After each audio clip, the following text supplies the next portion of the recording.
The Samsung Galaxy Note 9 and the Apple iPhone XS Max are two of the biggest and most expensive mainstream smartphones on the market.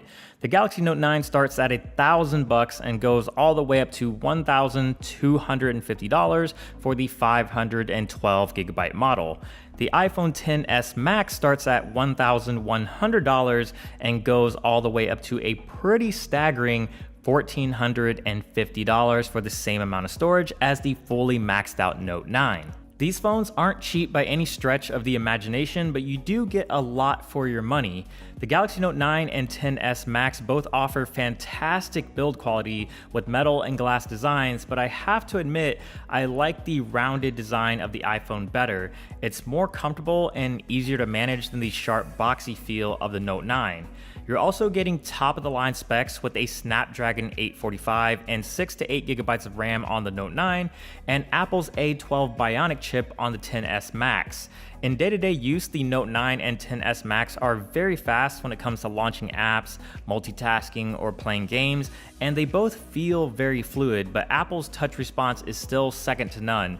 The Note 9 performs great, but the touch response on the iPhone XS Max just makes everything feel so much more instantaneous, which says a lot about the advantages they have when it comes to vertical integration between their hardware and software. In terms of overall hardware, they're actually kind of similar. They both have dual speakers, IP68 water resistance, and wireless charging. They also both have big, bright, and beautiful AMOLED displays that go nearly edge to edge, but Samsung manages to do it without a notch.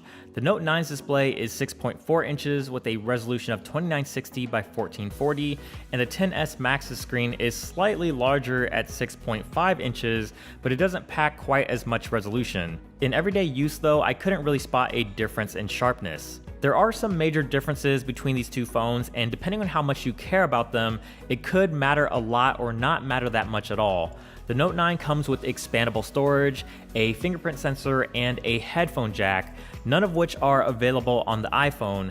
Instead of a fingerprint sensor, Apple's pretty much gone all in with Face ID, and I like Face ID. It's very fast and reliable and works in most situations, but in situations where it doesn't work, I kind of wish there was a fingerprint sensor because entering in your passcode is kind of annoying. The biggest and most major difference is of course the S Pen.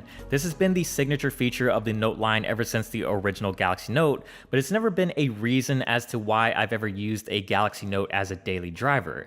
I've personally never found it to be all that useful, but you can use it for productivity purposes, and this year Samsung added Bluetooth functionality so it can kind of work as a magic wand of sorts for pausing and playing music or remotely taking a photo with the camera. On paper, the cameras on the Galaxy Note 9 and XS Max seem pretty similar. They both have dual 12 megapixel cameras with a secondary telephoto zoom lens and optical image stabilization on both lenses. The Note 9 does have that mechanical aperture though for letting in more light and creating a shallower depth of field, while the aperture on both lenses of the iPhone are fixed. They also are both capable of taking portrait mode photos, and now the iPhone lets you adjust the blur after the fact, which has been available on Samsung phones since the Note 8. The Note 9 and XS Max do a pretty excellent job with separating the subject from the background, but when taking portrait mode photos of people, the Note 9 tends to over soften the details in people's faces, and skin tones are much more washed out when compared to the iPhone. The Note 9 and XS Max handle themselves very well in pretty much every lighting situation, but the XS Max has much better dynamic range, giving you a lot more detail in the shadows and highlights. This can probably be attributed to Apple's new Smart HDR feature, which stacks a bunch of photos together for better exposure and detail. The Note 9 also tends to skew towards a warm look, which doesn't look quite as attractive as the iPhone's more neutral color tones. The software experiences on these two phones are obviously not going to be the same.